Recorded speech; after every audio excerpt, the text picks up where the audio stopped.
Hello and welcome to online schooling once again. मैं प्रिया मेहता और जैसा कि आप जानते हैं हम कर रहे हैं एनसीईआरटी हिस्ट्री का चैप्टर 6 जिसका नाम है नगर व्यापारी और शिल्पीजन, towns, traders and crafts person. इस वीडियो में हमने उनके प्रशासनिक केंद्रों के बारे में पढ़ा था कि चोल वंश के दौरान जो प्रशासनिक केंद्र थे वो किस तरह से चलते थे, क्या सब उनका सिस्टम रहता था। साथ ही साथ हमने मंदिरों के बारे में पढ़ा था कि मंदिरों में किस तरह से राजा महाराजाओं द्वारा पैसा इकट्ठा होता था और वो किस तरह से खर्च किया जाता था। उसके बाद हमने छोटे नगरों का संजाल पढ़ा था कि किस तरह छोटे छोटे जो नगर हैं वो धीरे धीरे एडवांस होते गए और नगरों में छोटे छोटे जो गांव थे वो नगरों में कन्वर्ट होते गए, उनका किस तरह से जाल बिछा हुआ था। साथ ही हमने देखा था कि जो बड़े बड़े गांव हैं वो अपना सामान बेचने के लिए मंडपिकाओं में आते थे, जिसे आज की डेट में हम मंडी कहते हैं। मंडियों में अपना सामान बेचते थे और तरह तरह का सामान होता था।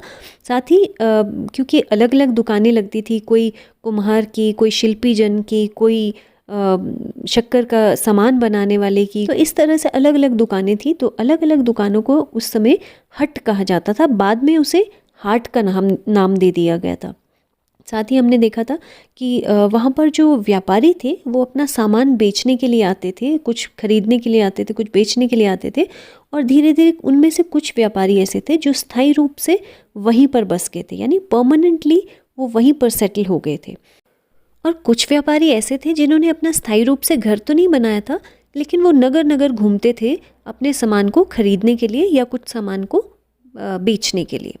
साथ ही साथ दूर से आए स्थानों से जो उत्पाद होते थे, जैसे नमक हो गया, कपूर, केसर, पान सुपारी और बहुत से मसाले जैसे कि काली मिर्च आदि, यहाँ तक कि घोड़े भी, वो उन सामानों को बेचने के लिए आते थे। तो इस तरह वो जगह जगह घूम कर अपना सामान बेचते थे। यही सब हमने पिछली वीडियो में किया था। आप नहीं देख पाए तो पहले सब्सक्राइब कर लीजिए so that you can see all the videos. अब उसके आगे की कहानी क्या हुई थी वो हम शुरू करते हैं। अब आमतौर पे क्या होता था, जो उस समय सामंत होते थे, सामंत कौन थे, जिसे बाद में ज़मींदार का नाम दे दिया गया। उन ज़मींदारों ने क्या किया कि जगह जगह किलेबंदी करके अपना महल बना लिया। किलेबंदी आप समझते हैं ना, बाउंड्री वॉल लगा ली और अपना महल बना लिया। और महल बनाने से क्या हुआ कि वहाँ पर उनका खूब रुतबा हो गया, खूब उन्होंने अपना होल्ड बना लिया।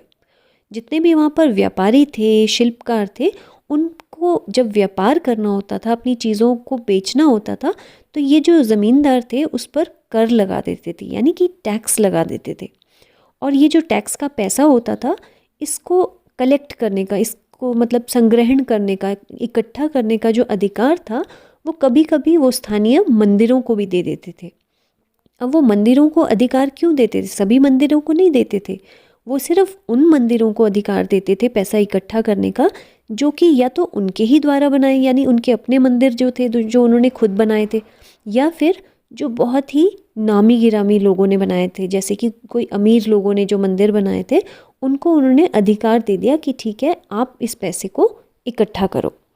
अब जो उस समय टैक्सेस लगते थे बाज़ारों में, उनको भी कुछ देख लेते हैं। उस समय चीनी और शक्कर पर टैक्स लगा करता था। साथ ही साथ धागे पर, सुपारी, मक्खन, तेल, कपड़ा, ये सब चीज़ों पर टैक्स लगा करता था। यहाँ तक कि नारियल होता है, नारियल पर भी टैक्स, तिल के तेल पर टैक्स, यानी हर चीज़ पर टैक्स लगाना शुरू कर दिया उन्होंने। साथ ही साथ ये जो टैक्स था, ये उन्होंने मेटल गुड्स जो होते हैं, यानी धातु की जो वस्तुएं होती हैं, उस पर भी टैक्स लगाना शुरू कर दिया। किसी भी प्रकार के तेल थे उन पर भी टैक्स, यहाँ तक कि पशु का जो चारा था उस पर भी टैक्स लगाना शुरू कर दिया। अब इतना सारा टैक्स जो वो कलेक्ट करते थे, उसको कलेक्ट करके क्या होता था, वो धीरे धीरे धीरे धीरे और अमीर बनते गए। तो भाई ये थी कहानी ट्रेडर्स की, यानी व्यापारियों की। अब आपने देखा कि कुछ व्यापारी तो बेचारे छोटे ही रह गए और कुछ व्यापारी इतने बड़े बन गए कि वो दूसरों से कर वसूल करने लगे। तो इस तरह व्यापारियों की भी कई सारी श्रेणियां बन गई। उनमें से बंजारे लोग भी थे। बंजारे कौन थे? जो एक से दूसरे स्थान तक घूमते रहते थे, है ना। तो कई व्यापारी जो थे वो खास तौर से यानी विशेषता, उनकी इम्पोर्टेंस क्या थी कि वो घोड़ों के व्यापारी थे और उनका एक संघ बना हुआ, यानी एक ग्रुप बना हुआ था। और उस ग्रुप का एक मुखिया होता था, एक लीडर होता था। उस लीडर का काम क्या था कि वो सबकी तरफ से घोड़े खरीदने के जो इच्छुक लोग होते थे ना, जो योद्धा होते थे उस समय, उनसे वो बातचीत करता था। जो भी रेट फिक्स करना, पैसे का कितना मूल्य लगाना है, किस तरह से वो बेचना है, खरीदना है, ये सब काम मुखिया करता था। अब क्या था कि उस समय जो व्यापारी थे वो जंगलों से होकर उनको गुजरना पड़ता था, इसलिए वो ज़्यादातर काफ़िले बनाकर यानी ग्रुप्स बनाकर यात्रा करते थे। और साथ ही साथ उन्होंने अपने हितों की रक्षा के लिए व्यापार संघ बनाए थे, जिसे वे गिल्ड का नाम देते थे। दक्षिण भारत में 8th सेंचुरी में ऐसे बहुत से संघ थे, और उनमें से जो मोस्ट इम्पॉर्टेंट संघ जो उस समय थे दक्षिण भारत में, उनमें से एक मणिग्रामम और दूसरा नाना देशी, ये दोनों बहुत इंपॉर्टेंट है, तो इसे अंडरलाइन कर लीजिए। अब ये जो व्यापार संघ थे ये प्रायद्वीप के अंदर भी ट्रेड करते थे यानी व्यापार करते थे, और साथ ही साथ दक्षिण पूर्व एशिया और चीन में भी दूर दूर तक व्यापार किया करते थे।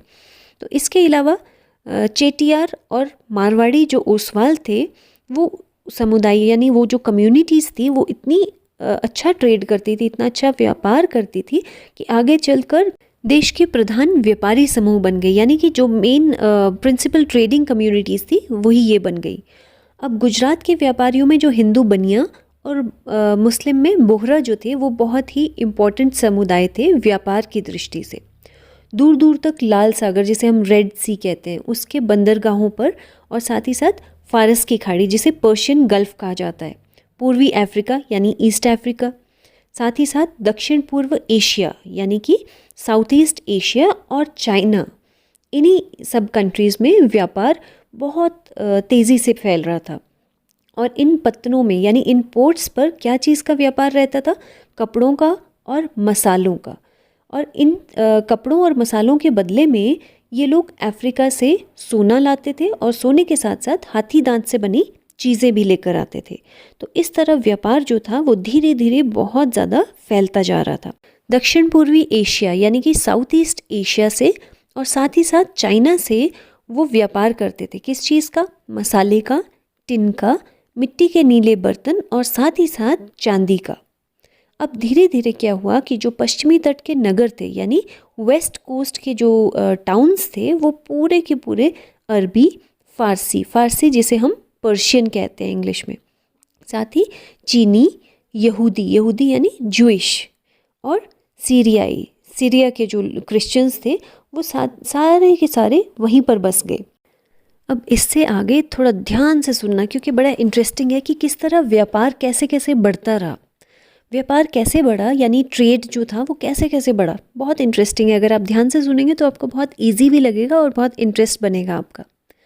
उस समय क्या था कि लाल सागर यानी जिसको हम रेड सी कहते हैं ना, वहाँ के बंदरगाहों में भारत के मसाले और साथ ही साथ कपड़े बेचे जाते थे, यानी व्यापार किया जाता था उनका। और उसे कौन खरीदता था? इटालवी व्यापारी यानी इटालियन जो ट्रेडर्स थे वो उसे खरीदते थे, और ख़रीद करके वो अपने पास नहीं रखते थे, वो वहाँ से भी आगे यूरोप के बाज़ार में भेजते थे, यानी यूरोपियन बाज़ारों में वो उसे बेचते थे, जहाँ पर वो और भी ज़्यादा कीमतों में उसे बेचा करते थे, और इससे उनको बहुत ज़्यादा प्रॉफिट होने लगा, बहुत लाभ होने लगा, तो व्यापार बढ़ने लगा। अब आपको याद होगा हमने ज्योग्राफी में उष्णकटिबंधीय जलवायु पढ़ा था, याद है आपको? जल्दी से अपनी, अगर नहीं याद है ना तो जल्दी से अपनी बुक से रिवाइज़ कर लो कि ट्रॉपिकल क्लाइमेट हमने क्या पढ़ा था। तो उस तरह की जो उष्णकटिबंधीय जलवायु थी उसमें जितने भी मसाले उगते हैं, जैसे कि दालचीनी है, काली मिर्च है, जायफल है, सौंठ है, तो ये सारे जो मसाले थे वो यूरोपियन व्यंजनों में बहुत ही इम्पॉर्टेंट एक अंग बन गए, यानी अपने खाने में वो इन मसालों को ज़रूर यूज़ करते थे। तो यूज़ टू हो गई यानी उनको नीड हो गई। भारत के जो मसाले थे उनकी आवश्यकता इतनी बढ़ गई, तो नेचुरली है कि उसका रेट भी बढ़ता रहा। अब यूरोप के जो लोग थे उनको भारत के मसालों के साथ साथ भारत का सूती कपड़ा इतना ज़्यादा पसंद था कि वो उसका बहुत ज़्यादा इस्तेमाल करने लगे, तो उसका बहुत ट्रेड होने लगा, बहुत व्यापार होने लगा, यहाँ तक कि इन सब चीज़ों के लिए वो भारत तक खींचे चले आए। यानी ये मसाले और सूती कपड़े के लिए वो भारत से व्यापार करने के लिए बिल्कुल मजबूर हो गए। अब आपकी बुक में काबुल के बारे में भी, काबुल के व्यापार के बारे में कुछ इम्पोर्टेंट इन्फॉर्मेशन दी है, तो चलिए उसे भी पढ़ लेते हैं। जिस तरह काबुल की पहाड़ियाँ और विषम भूदृश्य को देखते हुए, यानी उसके जो रग्ड माउंटेन्स हैं या लैंडस्केप है, माउंटेनियस लैंडस्केप जो है, उसको देखते हुए काबुल राजनीतिक दृष्टि से भी यानी पॉलिटिकल एंगल से भी, और साथ ही साथ वाणिज्य की दृष्टि से भी, कमर्शियल एंगल से भी 16वीं सदी के बाद बहुत ही लाइमलाइट हुआ, यानी बहुत प्रसिद्ध होने लगा काबुल। अब प्रसिद्ध क्यों होने लगा? क्योंकि काबुल और कंधार दोनों ही जो थे वो रेशम मार्ग से जुड़े यानी सिल्क रूट से जुड़े हुए थे, और उस समय जो घोड़ों का व्यापार भी होता था वो भी सिल्क रूट के थ्रू ही होता था। यहाँ तक कि 17वीं सेंचुरी में एक डायमंड मर्चेंट यानी हीरों के सौदागर थे जिनका नाम था जॉ बेपिस्टे टेवेर्नियर। उन्होंने इतना अनुमान लगा दिया था कि काबुल में जो घोड़ों का व्यापार होता है वो हर वर्ष 30,000 यानी 30,000 रुपये से ज़्यादा ही होता है, जो कि उस समय बहुत ही भारी रकम मानी जाती थी। क्योंकि हम बहुत पहले की टाइम की बात कर रहे हैं तो उस समय 30,000 को बहुत बड़ा अमाउंट माना जाता था।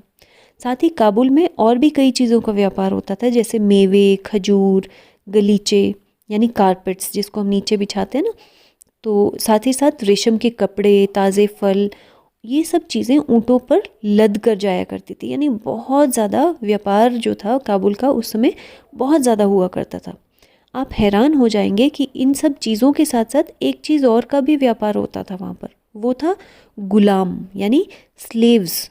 वो लोग गुलामों की भी बिक्री करते थे, यानी लोगों को लेके जाते थे और उनको बेच देते थे, यानी एक गुलाम की तरह उनको बेचा जाता था लोगों को।